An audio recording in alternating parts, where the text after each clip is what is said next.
Hi friends, welcome back for Chapter 2 of Peter Pan. Chapter 2. Now, Peter, now! Children often find even the strangest events rather commonplace. For example, they might casually mention that when they were playing in the woods last Wednesday, they met a ghost and played tag with him on roller skates. It was in just this way that Wendy revealed something quite upsetting to her mother one morning. Mrs. Darling was tidying up the nursery where all the young Darling children had slept and discovered some leaves on the floor. She asked Wendy about them, but Wendy merely replied, "Oh, Peter must have left those leaves." "What do you mean?" Mrs. Darling asked, nervously. "He really is quite messy," said Wendy, who was a very tidy child. With a sigh, she explained that Peter often came to the nursery at night and sat on the foot of her bed playing the flute. "Sweetheart," Mrs. Darling assured her, "the front door is locked at night. No one can get in." "He comes in through the window," Wendy insisted. "He can't possibly. We're 3 stories up. Why didn't you tell me this before?" her mother cried. "I got hungry and forgot," said Wendy, who was now feeling rather hungry again. While Wendy went to look for a snack, Mrs. Darling stayed behind, still frowning about the leaves. The thing that scared her the most was that she was fairly certain that they were from a tree that did not even grow in England. She searched the room for other clues, but found none. "You are making a fuss out of nothing at all," Mr. Darling insisted when she told him. "Now come to bed." "I suppose you are right," Mrs. Darling said. Only he wasn't. The very next night, she tucked the children in, went downstairs to sit by the warm fire and sew, and fell asleep. Almost immediately, she started to dream. She dreamed that Neverland had drifted too close to the beach, and that a strange boy had jumped into the water and was swimming toward her children. Wendy, John, and Michael were on the shore, happily waving him in. This might have only been a silly dream, were it not for the fact that upstairs, the window of the children's bedroom had blown open, and a boy really had flown in and dropped onto the floor. With him was a little light, no bigger than a fist, that darted around the room like a mosquito. Mrs. Darling woke with a start. She knew at once that the swimming boy was Peter Pan. She ran upstairs, threw open the door into the children's bedroom, and sure enough, there he was. He was wearing clothes made of leaves, the same strange kind that had been left behind the last time.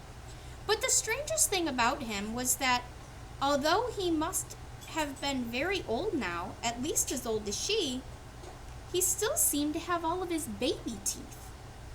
When Peter saw Mrs. Darling, he bared those pearly little white teeth at her and growled. Mrs. Darling screamed, and in a split second, Nana was there.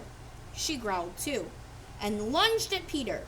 He dodged her and jumped out the window. Mrs. Darling screamed again. After all, she didn't want the boy dead. She looked down but saw no broken body.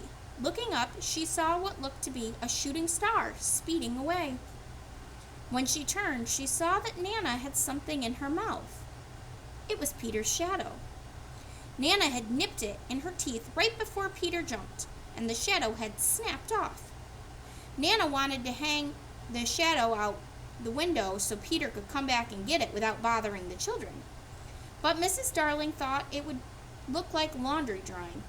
Mr. Darling would be upset if the neighbors saw that. Instead, she decided to stuff the shadow into the bottom of a drawer, hidden away like one of her children's unpleasant thoughts.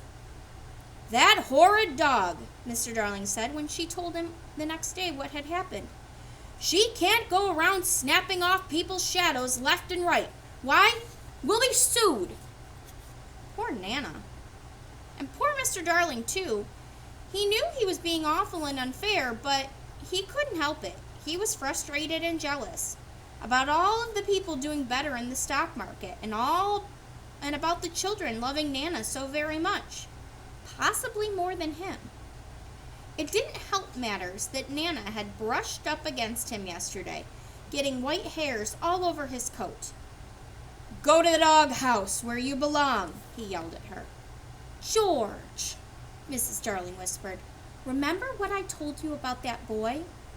What if he comes back and Nana's not here to guard the children?" But Mr. Darling would not listen. He was determined to show everyone who was master of the house, and so out Nana went. That night, as Mrs. Darling was putting the children to bed and lighting their night lights, they heard Nana downstairs in the yard barking. "She is just protesting being chained up," John said. Wendy was wiser, however. "No, that is how Nana barks when she smells danger," she said. Mrs. Darling shuddered. Outside she saw a million stars, some of which seemed to her to be hovering around the house as if they were trying to get in. Oh, how she wished that she and Mr. Darling did not have to go to a dinner party tonight. "Don't worry, Mama," Michael said. "Nothing can hurt us when our night light's lit. Isn't that right?"